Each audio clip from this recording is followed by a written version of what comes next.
দিন থেকে অফিসে প্রচুর পরিমাণে কাজ ছিল। এত পরিমাণে কাজ কয়েকদিন থেকে বলতে কি এখন নিয়মিত এরকম কাজ হবে। এজন্য বাসায় সেরকম সময় দিতে পারছিলাম না, বাজার করতে পারছিলাম না। বাজার একদম নাই। আপনারা সেদিন ফ্রিজ খুলে একটু দেখালাম। এই যে দেখেন ফ্রিজে কোনরকম বাজার নাই। একবারে শেষ।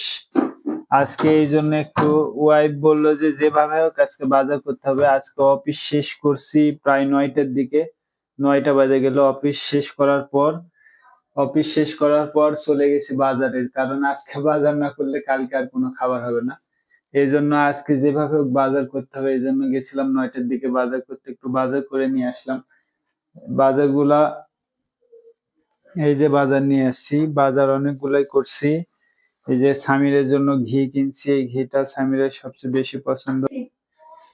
তাই ঘি একটু নিয়ে নিলাম। সামির খুব পছন্দ করে এই ঘিটা। এই ঘি না খাইলে সামিরের চলেই না। এটা আবার সামিরের মায়ের খুব পছন্দ এই ঘিটা। এই ঘি লাগবেই। এজন্য ঘি একটা নিছি। আর এখানে সপ্তাহের বাজার বলতে কি সপ্তাহের বাজার করছি। এই যে লেবু কিনছি, এগুলো একটু করে রাখি আমি নাকি ফ্রিজে একটু করে রাখি। এগুলো খোলাই রাখি, উপরে রাখি। তুমি পরে এটা ঠিক করে নিও। আর এই যে কপি কিনছি। আমাদের এলাকায় এটাকে কপি বলে, কিন্তু কপি ভালো নাম ফুলকপি সম্ভবত। ফুলকপি আর করলা নিয়েছি। করলা সামিরের মায়ের খুব পছন্দ। আর এটা নিয়েছি হচ্ছে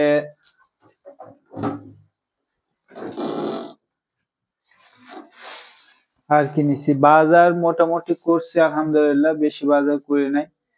কালকে আবার বাসায় যাইতে পারি, গ্রামের বাসায়। শুক্রবার শনিবার ছুটি। বেগুন নিছি, দেখাও। এই যে মিষ্টি কুমড়া নিছি। মিষ্টি কুমড়ার বিচি আবার সামিরের মায়ের খুব পছন্দ।